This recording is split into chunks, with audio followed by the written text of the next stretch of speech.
What sort of video content should you be creating right now?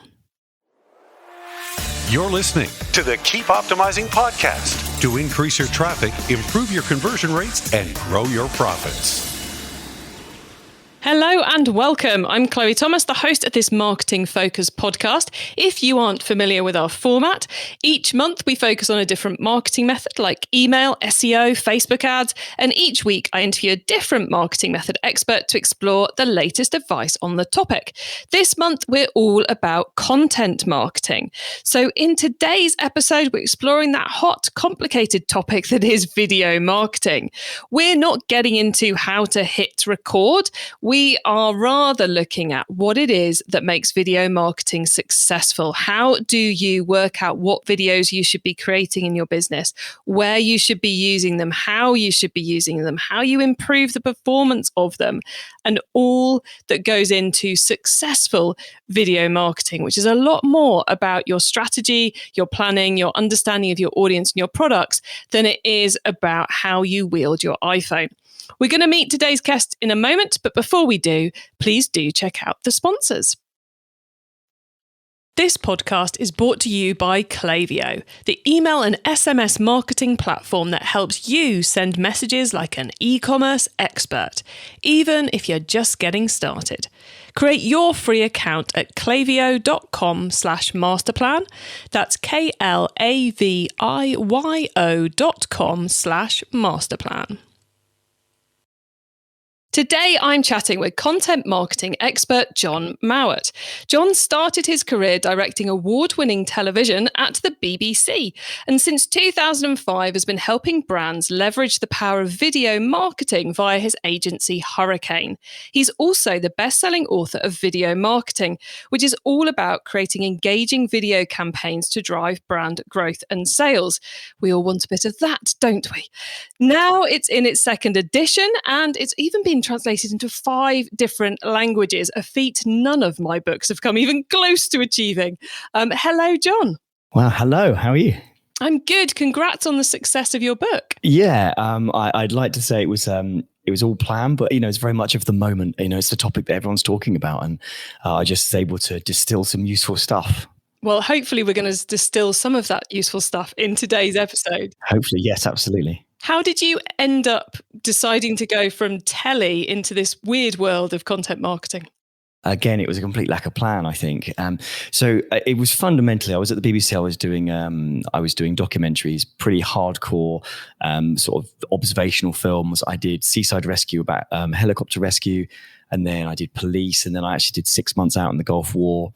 Embedded with 4-5 Commando during the Gulf War. So basically I was just living out in Basra, and, I was the first cameraman into Saddam's palace and all these kind of crazy things. And I kind of came back and it was like, I don't think I want to do that again. So it was more a case of like, I just needed to have a break from being away. And this was the same year that YouTube started. And somebody just said, look, I need this sort of corporate thing made.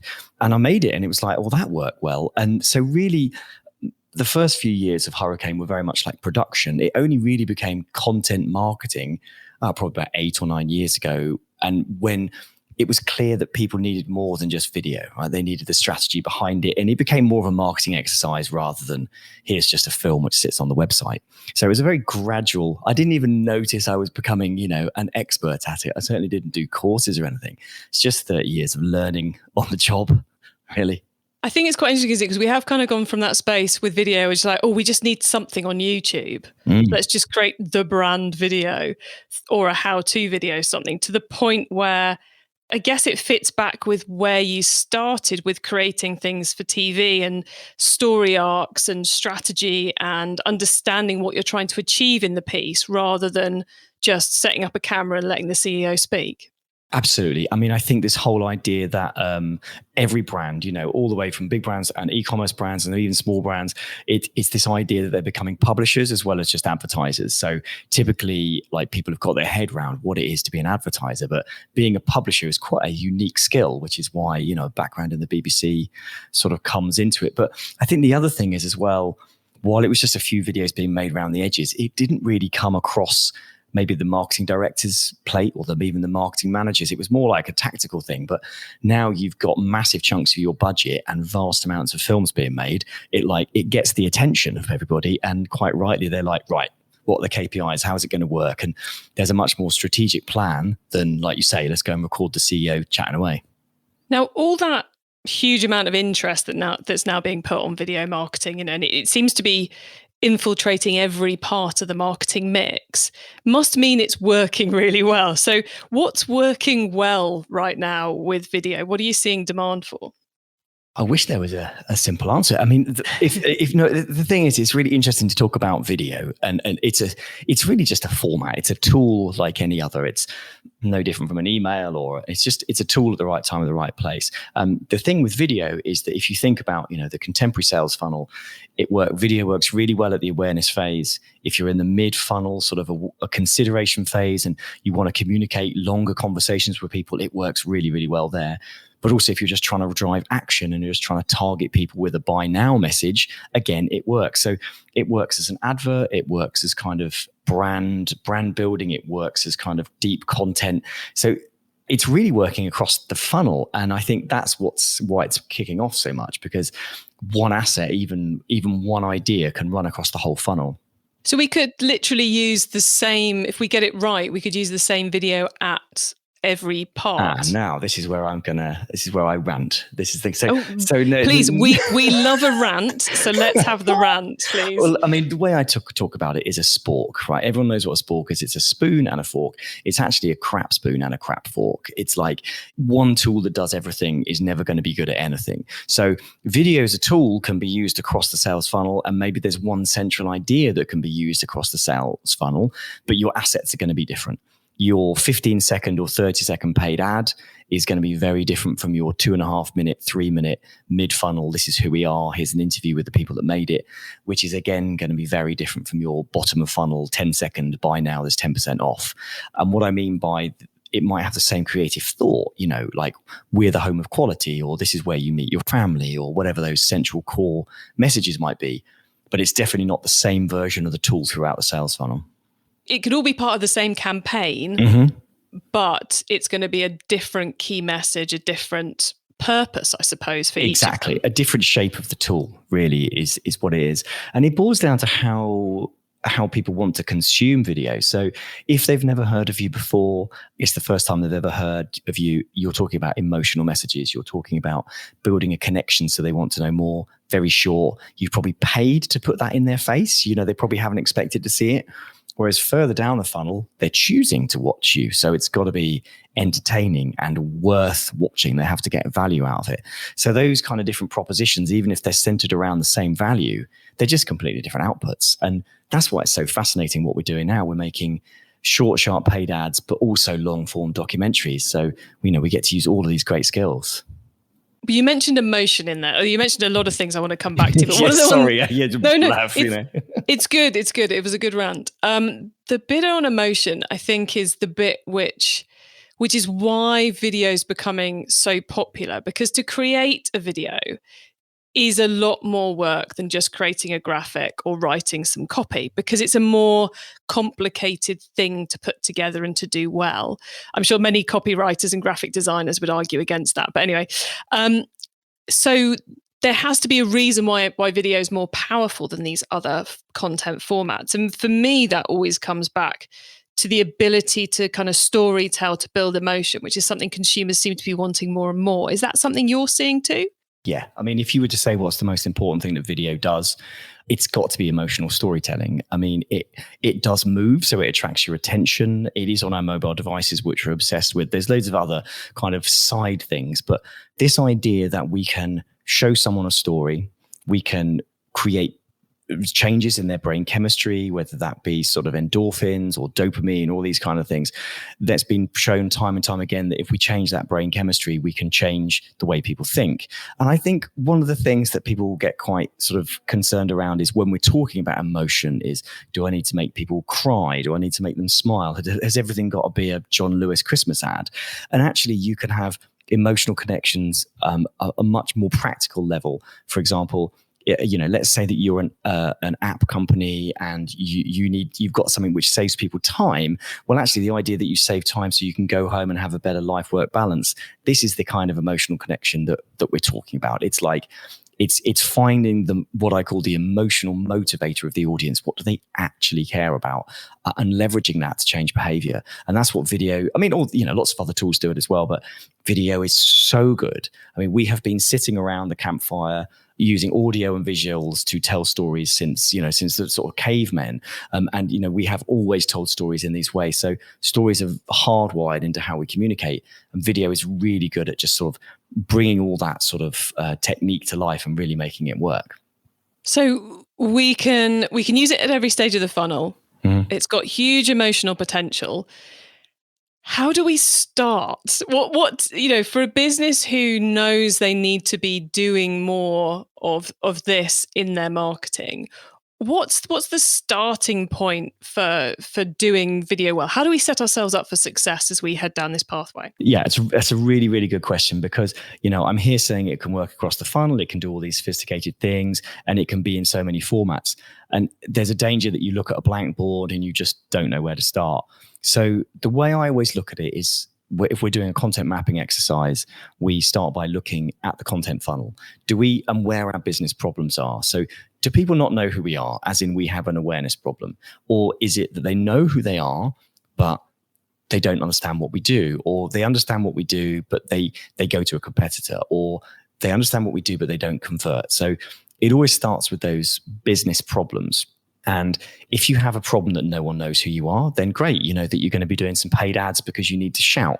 But if you're driving traffic to your website and they're not converting, then that's great too, because you know that you need more on-site content, which explains what you stand for, maybe what the products actually do, maybe a little bit of sort of the heritage and the kind of background of the products. So it absolutely starts with, what is my business problem and what is the particular tool that I need, which is going to change that around. And so it starts with planning, really. Yeah, and I think one of the we are going to get into planning, because I love a bit of planning. Absolutely, yeah. We're going to get into that in a moment. But I think one of the interesting things when you start with this problem that it struck me is that the answer isn't just the video, it's how you use the video. So it's the video plus the ads, the video plus the SEO and the content and the navigation on the website, or the video in the email marketing sequence. So it's not as simple as like a blog post does something all of its own. We have to kind of combine video with something 99% of the time, don't we? You've absolutely hit the nail on the head. So you put your video, you stick it on your YouTube channel, it's going to do nothing for you. Or you stick it on your website, it's going to do nothing for you. But you suddenly combine that with a good bit of SEO writing, so you get your titles right and your body copy right, and then you sort of start picking up more search. Or on YouTube, you start combining it with sort of stuff that can be found to drive awareness of the brand. It is very much how you plan it. And in terms of planning, you always start with what your objectives are, but then you have to think about, well, who am I talking to? What kind of messaging resonates with them? But the big part of planning is, how am I going to activate it? And this is, I think, where more and more agencies like Hurricane are really helping brands out, because it's like, okay, how are we going to do paid media around this on LinkedIn or YouTube or wherever it might be? Can you do anything around it? How do we work for organic? So it's absolutely not just on its own. And right back in the planning stage, we're looking at the activation side of it. Does that feed into how you create the actual video and what's in the actual video, because of where you're going to need to put it and promote it? Does activation go in to the very beginning of the kind of the storyboarding, I suppose? Yeah. And it's really difficult to know where to start in the planning. Do you start with how you're going to activate it or whatever? But it's a bit of a cycle. But all I can say is, like, if you know that, let's say you're selling a product, you've got an e-commerce site and you're selling a product, and it's a surfing product, but no one in the surfing community has ever heard of you. So you need to let's say you choose, for example, well, what we want to do is we want to find people on Instagram who live in the southwest of England who like surfing. So that's going to be some kind of paid Facebook or Instagram kind of activation. You instantly know that that's going to be probably a 30-second type thing. So you know that's going to be a short and punchy thing. But actually, where do they go next? Well, we need to then get them onto our site, and we need to convince them that we are the brand, the surfing brand that really cares about their community and their passions.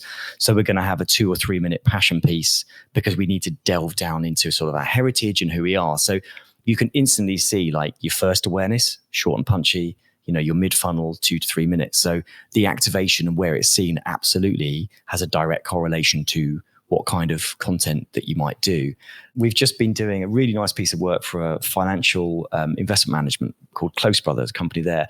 And actually what was really interesting was that we were trying to do brand awareness through LinkedIn and Twitter and Instagram. And we made a 60-second commercial for their homepage on the site, which told a very warm story around what they did. And we did a 30-second cut down for paid. But actually what we tried doing was running the 60-second on the paid formats as well. And because that 60-second let you breathe the story more, it actually succeeded probably more than the cut down. So I think what I'm saying is there's never an exact science, but you're looking to tell the best story that you can. Sometimes it's 60 seconds, sometimes it's 30, but you try whatever it takes to make that emotional connection with people.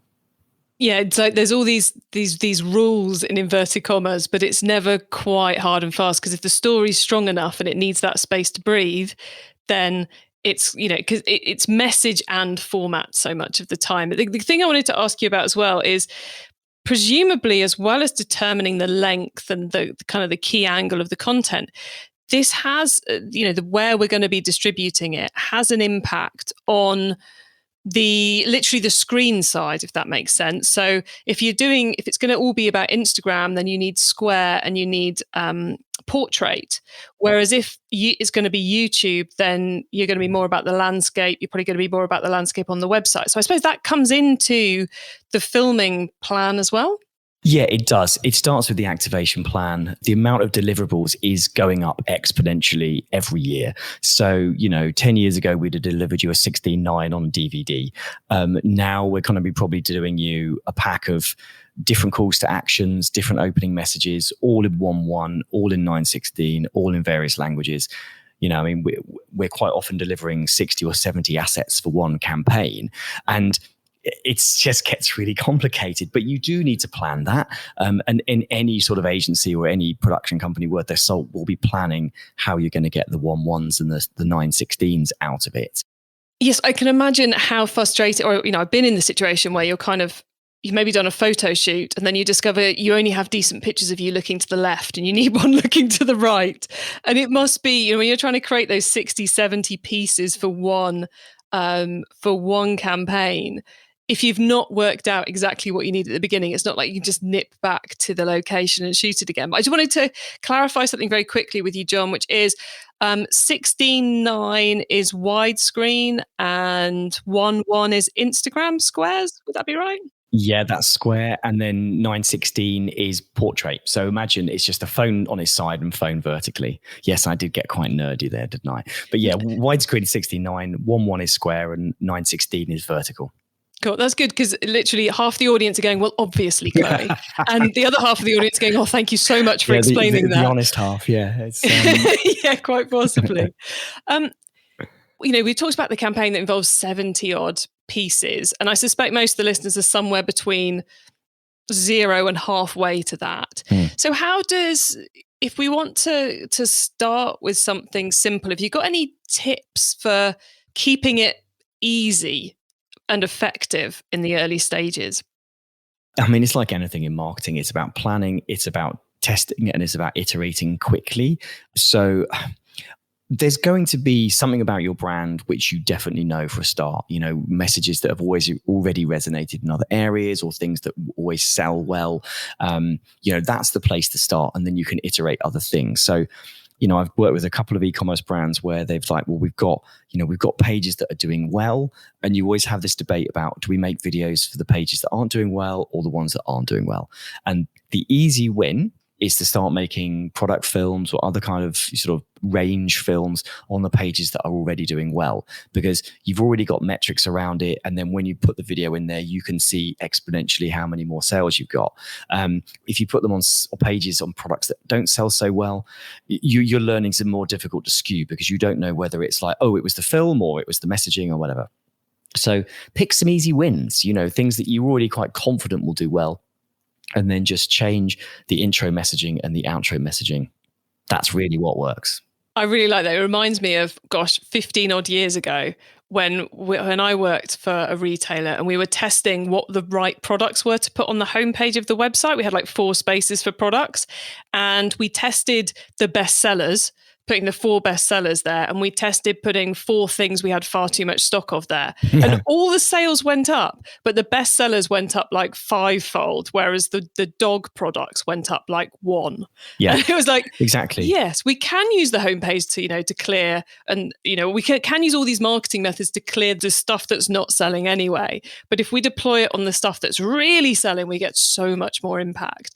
And it's clearly going to be the case with in my experience, it's the case across the board. The more effort you put into your best bits, the more impact you get. Yeah. Also, I was just thinking, my brain was thinking then, so while you were talking about internal optics, so like, you want to bring video into what your company does. It is kind of a higher barrier, it's a higher entry point than maybe some other formats. Starting with something that is going to work and going to push already good sales by 20% or 30% or 40%. That means you're going to free up the budget then to try other stuff. Whereas chuck it at something which isn't doing well, it's not going to do brilliantly, and you don't get that ROI. Yeah, and it's a much easier sell to say we're going to do a couple of videos around this product than we're going to distill our entire brand down into one 30-second video. The boss is going to be a lot more open to explaining product X and trusting you with that than they are about, you just distilled the whole 10 years of my company into it's going to be a lot easier ride on the sign-off process. Yeah.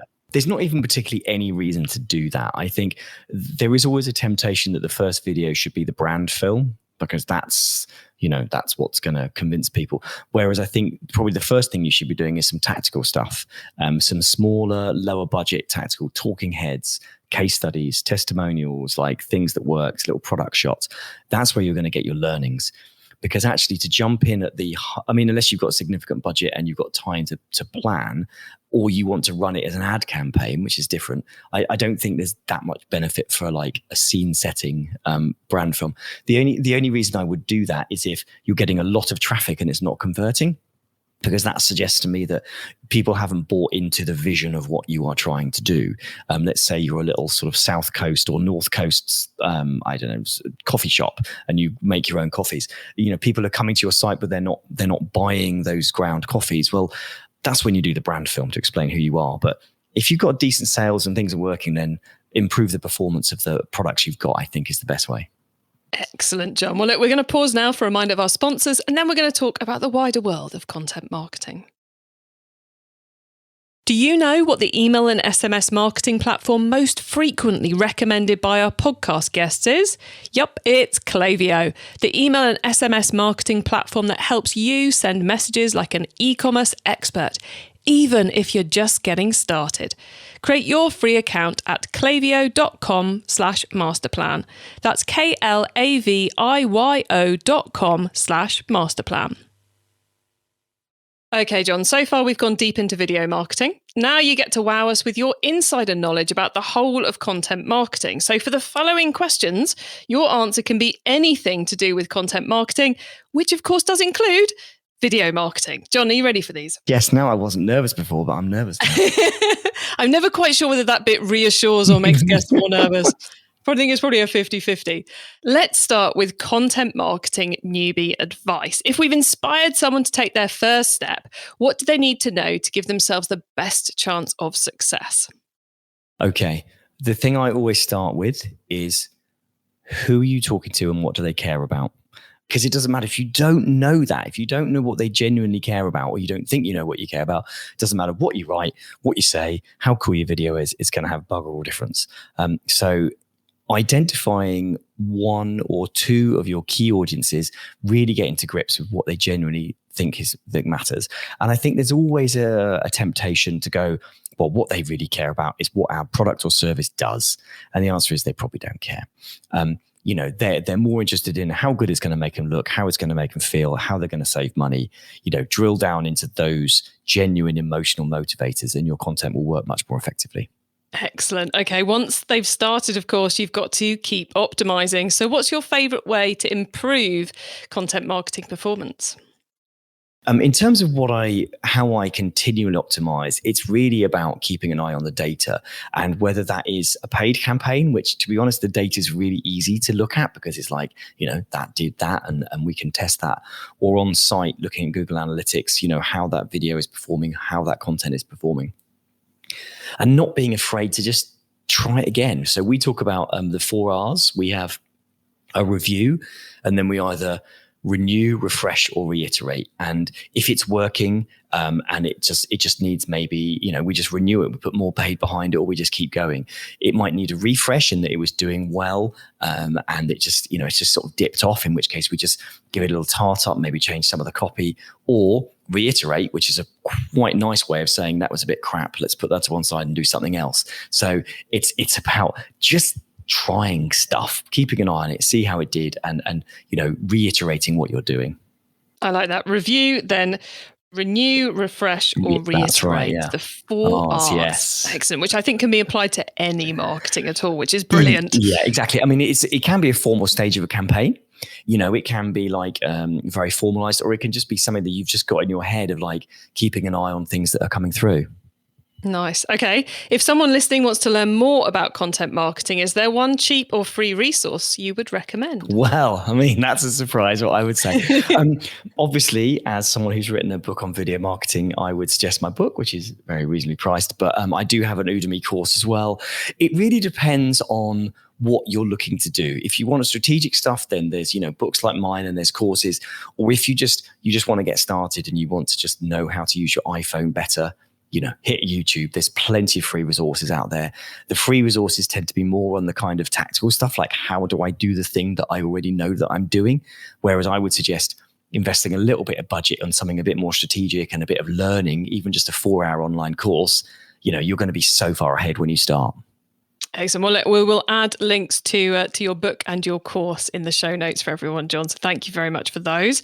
Finally, it's crystal ball time. What's coming up in the next 6 to 12 months that we should be getting ready for with content marketing? Well, for me, the most exciting stuff that's coming up is increased personalization and increased interactivity. So traditionally, video is what we would call a lean back format. You sit back, you'd watch it on your phone, you watch it on the screen. And we're looking at ways of making this lean in. So as soon as we start adding interactivity, such as hotspots or choose your own adventure, where you kind of choose which way you watch stuff, people start leaning in, your engagement rates goes up, your completion rates go up, and your conversion rates go up. So I think more and more we can expect new bits of tech that just mean people that are engaging with the video more.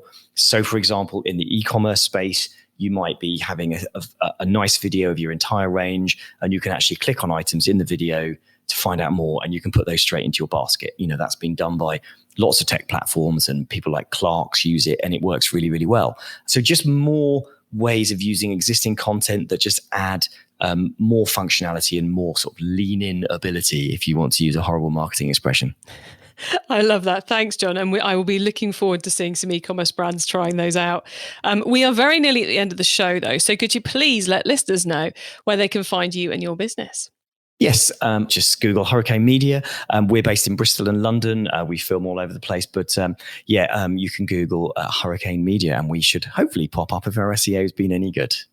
Excellent. Jon, thank you so much for being on the Keep Optimizing podcast. It's been a pleasure chatting with you about how we do video marketing better. So thank you so much for coming on. Thanks very much for having me. Very enjoyable. Thanks.